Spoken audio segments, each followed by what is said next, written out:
Hey campers, Georgia, back in the man cave. Whoop! Who would have thought, right?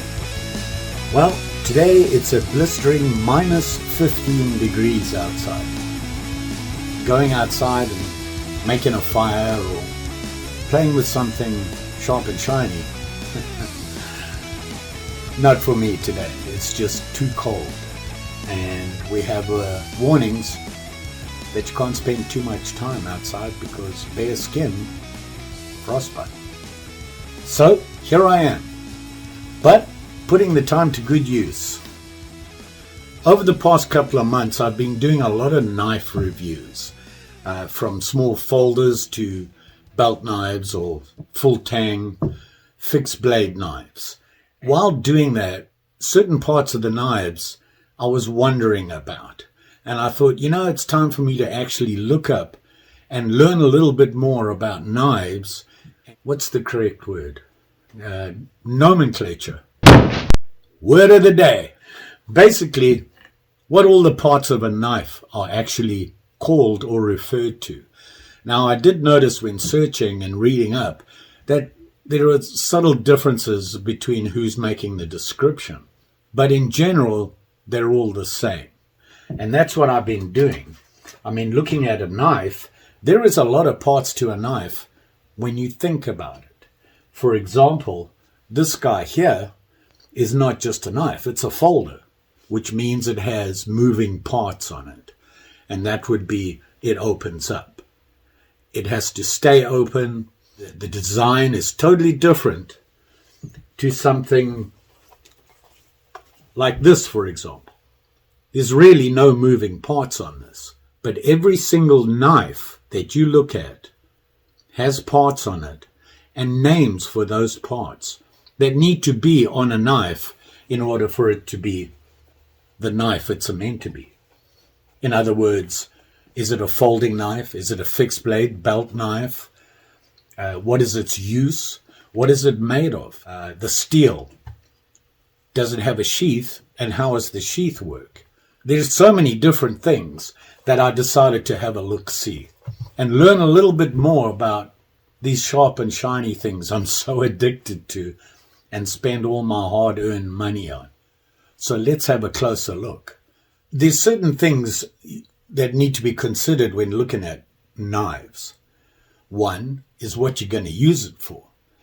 Are you going to just keep it in your pocket and use it as something that you carry around every day? Basically an EDC knife, or is it a belt knife for a specific use, whether it be camping, fishing, bushcraft, hunting, or you just like having a big belt knife on you.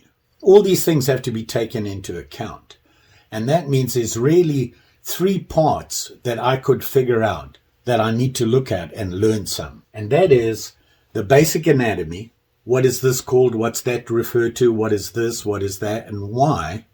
The steel, obviously, used for the blade, and why there's so many different kinds, and what do all these HRC and things like that mean? And then, of course, the handle. The shape of the handle, the length of the handle, the length of the blade, the overall length of the knife, and what it's used for is going to determine what makes up the knife you're looking for. So I thought it's time for me to learn a little bit more about that. I like to think of it as knife law, sharp and shiny law. Who knows? Call it what you want. It's all about the knives. And I got to learn more about this if I'm going to keep reviewing and giving you the correct information. First off, the general overview of what things are called on a knife. So up here right now, you can see I put a picture up of just a regular belt knife that allows me to show you all the different parts of a knife and what they're called. Now, what they're called, like I said, can vary from knife maker to knife maker or user to user. And what I'm going to do right now is just quickly go through them with you with a quick basic description. And we'll start at the tip of the knife, which is the point of the blade. Obviously, most blades come with that point. Typically, cutlery knives will have that, but an eating utensil you find in your dining room, it doesn't have a sharp pointy knife. It's typically slightly rounded unless it's a steak knife. So the point of the knife is that tip, the very tip of the blade. Then you have the grind of the knife. The grind of the knife is how they sharpen the blade, the angle, and there's different parts of the grind. You have the grind line, the actual grind, and then the blade belly.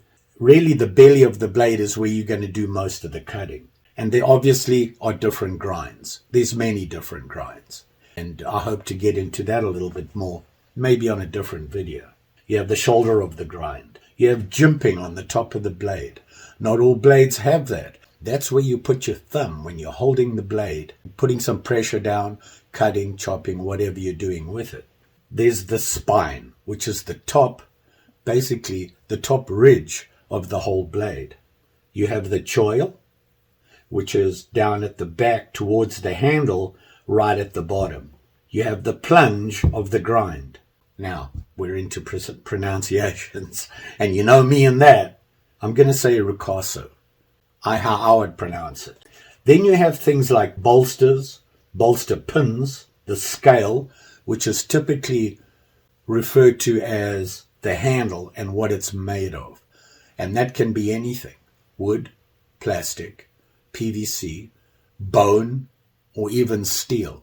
So that'll vary, which is the scale, which is actually put onto the tang of the blade. Now, the tang of the blade can be a full tang, half tang, or a rat's tail. I don't have that on the picture, but I'm pretty sure you know what I'm talking about. Back to the handle. You have handle pins, and that's obviously used to hold the scale onto the actual steel of the blade. Most knives will have a lanyard hole, but it's normally found at the very end, back end, or the butt of the handle. You have the handle belly. The most common things you want to look at when you're considering a knife. In this case, a non-folding fixed blade knife.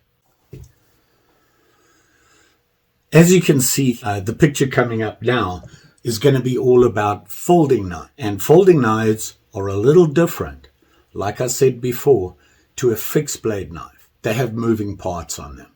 And that means you're actually opening the blade. And you have to have some way to keep the blade open and stop it from flopping around or coming back down onto your hand when you're using it.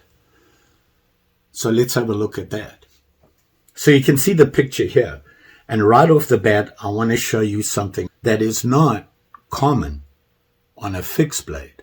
99% of the knives out there on their blades, you have a thumb stud.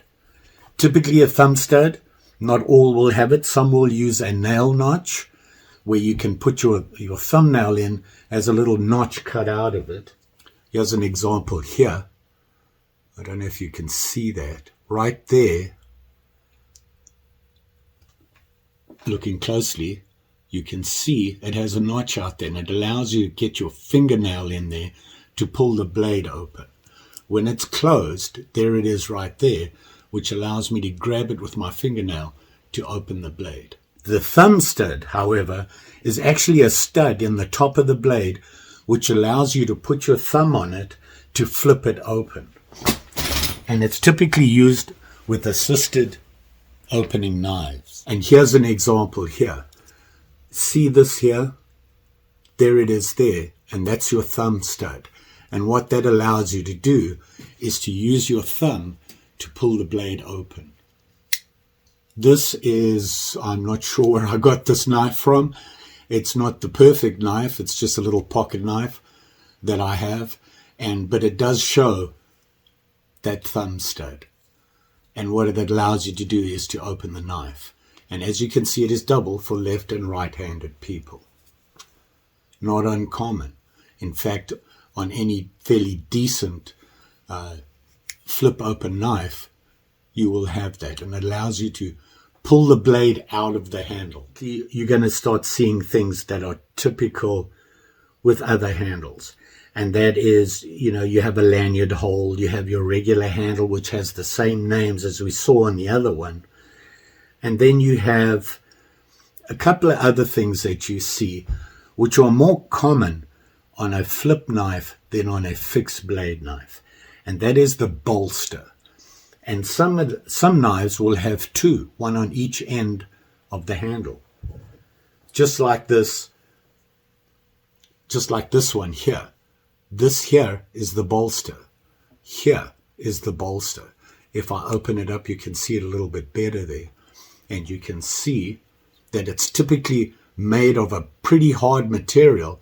The main reason it is there is that it has to keep the handle together and hold it together to give it some strength is one of the main reasons.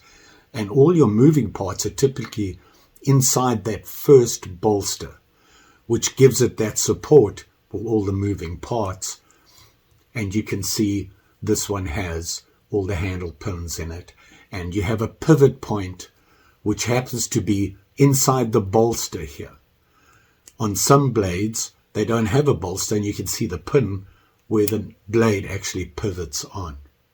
And then you have locks, something else we're going to get into. Yeah, if you look down at the bottom, just below the pivot, you will see a thing called a flipper.